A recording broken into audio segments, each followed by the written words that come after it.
మహబూబ్ నగర్ జిల్లా పోల్కంపల్లి వాగులో చిక్కుకున్న 8 మందిని పోలీసులు కాపాడారు. నిన్న సాయంత్రం గొర్రెలను మేపేందుకు వెళ్లిన వారు వాగు ఉధృతి పెరగడంతో తిరిగి రాలేకపోయారు. రాత్రంతా అక్కడే బస చేశారు. వీరి గురించి సమాచారం అందుకున్న ఎస్టీఆర్ఎఫ్ సిబ్బంది బోట్లలో వారిని తీసుకొచ్చారు.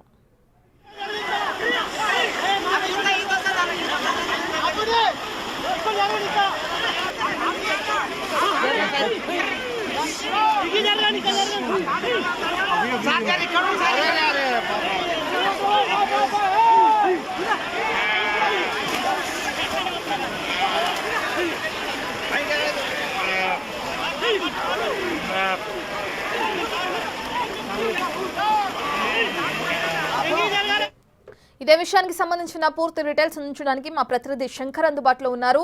శంకర్, మనం చూస్తున్న మహబూబ్ నగర్ జిల్లా పోల్కంపల్లి వాగులో చిక్కుకున్న ఆ గొర్రెల కాపరిని పోలీసులు రక్షించడం కూడా తెలుస్తుంది. డీటెయిల్స్ ఏ విధంగా ఉన్నాయి? అందరూ సురక్షితంగానే ఉన్నారా?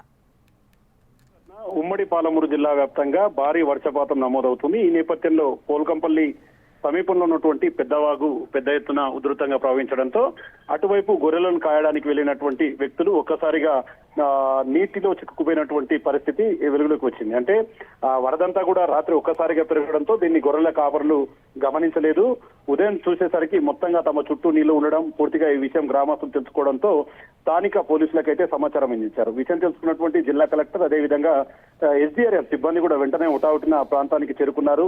పెద్దవాగు ప్రాంతాల్లో పూర్తిగా వాళ్ళు ఎక్కడున్నారో అది గుర్తించి ఎమర్జెన్సీ బోట్ల సహాయంతో కూడా వారిని 9 మందిని కూడా బయటికి తీసుకురావడం జరిగింది. ముఖ్యంగా ఎవరికి ఎలాంటి ప్రాణహాని జరగలేదు. మొత్తంగా వారితో పాటు అక్కడికి లోపలికి వెళ్ళినటువంటి గొర్రెలను దాదాపు 1000 గొర్రెలను కూడా గొర్రెల కాపులకు సంబంధించి మొత్తం ఆస్తి కాబట్టి దాన్ని కూడా సురక్షితంగా బయటికి తీసుకురావడంతో ఒకసారిగా గ్రామస్తులు, అదేవిధంగా గొర్రెల కాపర్లు, ఒకవైపు ఎస్డీఆర్ఎఫ్, మరోవైపు జిల్లా కలెక్టర్, పోలీస్ యంత్రాంగానికి కూడా ప్రత్యేక కృతజ్ఞతలు తెలియజేస్తారు. ఇక ముఖ్యంగా ఈ విషయానికి సంబంధించి ఘటన జరిగిన వెంటనే మహబూబ్నగర్ జిల్లా దేవరకద్ర నియోజకవర్గానికి సంబంధించి ఎమ్మెల్యేగా ఉన్నటువంటి మధుసూదన్ రెడ్డి వెంటనే ఎస్డీఆర్ఎఫ్ సిబ్బందితో మాట్లాడడం, సహాయక చర్యలను ముమ్మరం చేసేందుకు వెంటనే అక్కడికి రావాలని ఆదేశించడంతో పాటు ఆయన నేరుగా అక్కడే కలదిరుగుతూ మొత్తంగా అక్కడ ఉన్నటువంటి సహాయ చర్యలను ఉదయం నుంచి కూడా ఆయన పరిశీలించారు. ఇప్పటికైతే పూర్తిగా వారిని 9 మందిని కూడా బయటికి తీసుకువచ్చారు. లైఫ్ బోట్లలో కూడా వారిని బయటకు వచ్చారు.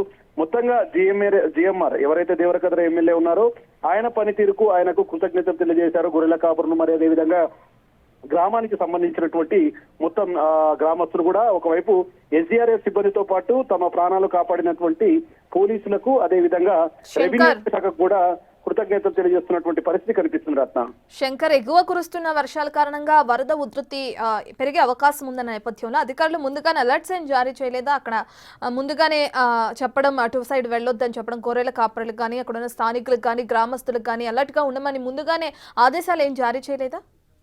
ఎస్ రత్న, ఎందుకంటే తెలంగాణ రాష్ట్రంలో ఒకవైపు వాతావరణ శాఖ హెచ్చరికలు జారీ చేస్తుంది. ఇప్పటికే వనపర్తి జిల్లాను రెడ్ అలర్ట్ గా ప్రకటించింది. ముఖ్యంగా లోతట్టు ప్రాంతాల్లో ప్రజలంతా అప్రమత్తంగా ఉండాలి, వాగులు వంకలు ప్రవహించే చోటికి వెళ్లకూడదని ఒకవైపు ఆదేశాలు జారీ చేస్తున్నప్పటికీ గత 2 రోజుల కంటే ముందు ఎక్కడ కూడా పెద్దగా వర్షాలు కనిపించలేదు. గొర్రెల కాపర్లు ఇది గమనించకపోవడం, వారు వాగు దాటి వెళ్లిన తర్వాత తిరిగి వచ్చి చూసేసరికి పెద్ద ఎత్తున తమ చుట్టూ వాటర్ ఉండడాన్ని గమనించారు. ఏదేమైనప్పటికీ ఇప్పటికైతే అధికారులు పూర్తి స్థాయిలో దీని మీద ప్రత్యేకమైనటువంటి దృష్టి సారించడంతో పాటు ఉమ్మడి జిల్లా వ్యాప్తంగా ఉన్నటువంటి ప్రధానంగా దుందుబి వాగు, ఊక చెట్టు వాగు, పెద్ద వాగు ఇవన్నీ కూడా పొంగి పొర్లుతున్నాయి. వీటి సమీప ప్రాంతాలకు వెళ్లకూడదు, అటువైపు వెళ్లి చేపల వేట కూడా వెళ్ళొద్దని చెప్పి నిషేధ ఆంక్షలు జారీ చేశారు. ఇక ఉమ్మడి జిల్లాకు సంబంధించినటువంటి ఆయా జిల్లాల ఎస్పీలు కావచ్చు, కలెక్టర్లు కావచ్చు, అదేవిధంగా రెవెన్యూ సిబ్బంది వీళ్ళంతా కూడా లోతట్టు ప్రాంతాల ప్రజలను ఎప్పటికప్పుడు అప్రమత్తం చేస్తున్నారు, పహారా కాస్తున్నారు. ముఖ్యంగా ఒకవైపు NH-44 సమీపంలో ఉన్నటువంటి బీచుపల్లి సమీపంలో ఇప్పటికే పుష్కర ఘాట్లు మునిగిపోవడం, అక్కడ ప్రమాదకర స్థాయిలో వాటర్ అంతా కూడా